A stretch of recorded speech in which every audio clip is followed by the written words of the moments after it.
As stated, my topic is subject representation learning from EEG using graph convolutional variational autoencoders. So this is the outline of today's presentation. First, I'll briefly introduce to the concept of what is subject representation learning and with respect to the domain of EEG data. And next, we'll discuss briefly what are the challenges that hinders the growth and subject identification with respect to EEG domain. The methodology that we encompass in our study and why it's different from all the other studies that are currently and why we achieved the state of the art performance, the results and experiments which we got, and finally conclude my presentation. So moving to the introduction, the first question is what is subject representation learning? So as we can see on the screen, subject representation learning refers to the process of extracting meaningful subject representations from the EEG data. EEG data are the brain signals that we capture. So, and to begin with, why subject representation learning is important and what basically is subject representation learning, I'll briefly explain with an example on the screen.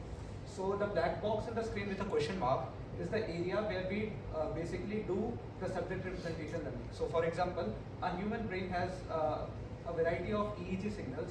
We capture them, we study them, and we have to use them in order to identify whose signal are these. So EEG signals can serve as a biometric and they are way more secure than our fingerprints, retina scans. So it's really a developing area in the research right now. So it has variety of applications related to event-related potentials, which are how our brain responds to a particular external stimuli. The second application is brain-computer interaction, which is basically how brain interacts with the external computers. It can be also used for mental health monitoring and also for sleep stage classification, studying sleep disorders, and finally, but not the least, biometric recognition. So what are the basic challenges that hinders the study of EEG domain? So EEG is a complex signal. It is very powerful tool, but it comes with a variety of challenges. The first one is high noise and variability. For a particular two individuals, even doing the same task, for example, reading the same book, same sentence, the EEG can vary a lot. And for even same person, if he is reading one book and reading another book, the EEG can vary a lot. So there are also chances of high noise which are due to external environmental factors like muscle artifacts, placement of electrodes on the head, and other environmental factors.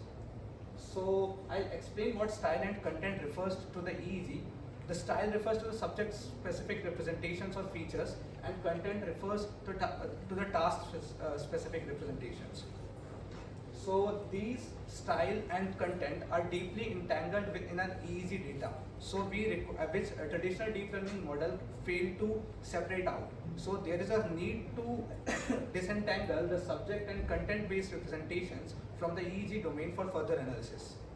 And third is zero shot generalization. We don't have all the access to the data during training phase. So for example, if we have to use and deploy the model for a new participant, there is an issue of zero shot generalization. The model has not seen the data in the training phase, so it fails to properly generalize to the new unseen data. That's why we also use fine-tuned adapters to fine-tune the model on unseen data sets. So we incorporate all the latest and state-of-the-art deep learning models and mechanisms in our framework. The first one is graph convolutional neural networks, as the name of the session suggests. So we use graph neural networks to account for spatial relations between EEG data, in which the nodes are referred as the electrodes placement on the head. Second is variational autoencoder. It has been proven a track record of various publications and in a very reputed journals that these are very useful in extracting feature-rich representation when employed in EEG data. We have basically encoder-decoder model where encoder learns the spatial and temporal features, and decoder's role is to reconstruct the EEG data.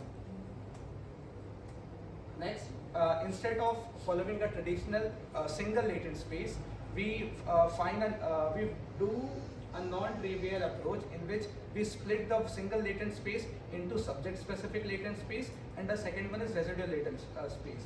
I'll show that in a bit more detail in the next slide. We also use contrastive learning. So it is supervised machine learning algorithm that is used to maximize the intra-class similarity and minimize the inter-class similarities. adapters. We have also included in the encoder and decoder two multi-headed layer attention layers that keeps the entire model frozen, and only those two layers get fine-tuned when with respect to some new unseen tasks. So this is the structure of our model. As we can see, there is a brain signal captured, which is EEG, and it directly goes to encoder. Encoder has graphical neural networks, these ReLU activation function, average pooling layers, reshape layer. Basically, the reshape layer, the role of the reshape layer is to transform the shapes and dimensions of the data in order to meet with the transformers criteria. So as we can see, the EEG signal goes to the encoder, and there is a tweak. We do not follow a trivial single latent space, but we follow a non-trivial split latent space, in which there is the green color represents the subject latent space, which captures all the representations, all the features with respect to a particular subject, and the residual latent space contains basically the task subject informations.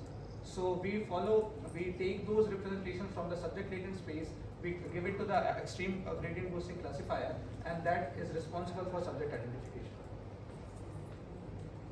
So these are the loss functions we use in our model. So there are two loss functions that we use. The first one is NTZ, which stands for normalized temperature scale cross entropy loss, in which the mathematical formula is given below. I'll just explain some of the few terms. The tau represents the temperature, which is responsible for the sharpness of the probability distribution, and the similarity matrix represents how two latent representations are similar to each other, and we follow a cosine similarity there. And the CLIP stands for contrastive learning image text pre-training loss. We have adapted it with respect to our problem statement, and we use NTZ, and the mathematical formulation is given on the screen.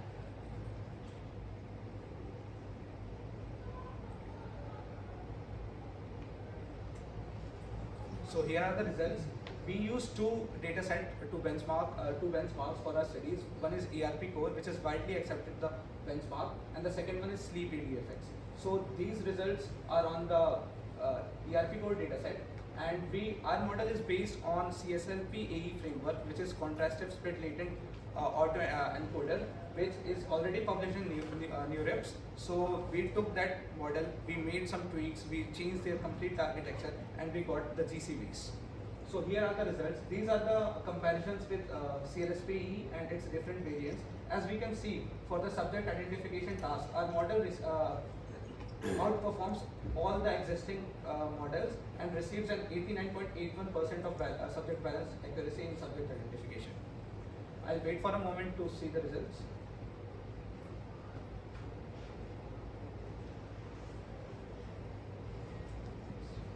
This is a detailed ablation study that we took in our study. So as stated above, we have three major components in our model: graphical convolutional neural networks, contrastive learning algorithm, and split latent space. So we removed each one of them separately, keeping remaining the other aspects of the model frozen, and we can see how the performance decreased on removal of a particular aspect of the model. If we remove graphical convolutional neural networks, we see a drop of around 8% accuracy, and similar also for F1 score. Same thing goes with contrastive learning and split latent space. There is a drop of 9 and 8% respectively.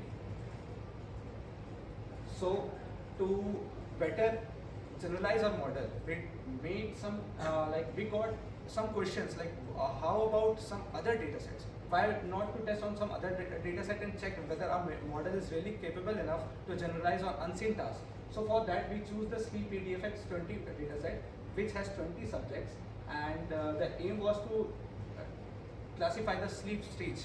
So there are, I guess, 4 or 5 stages of sleep, and we classified it. And as we can see, these are some traditional approaches that are followed.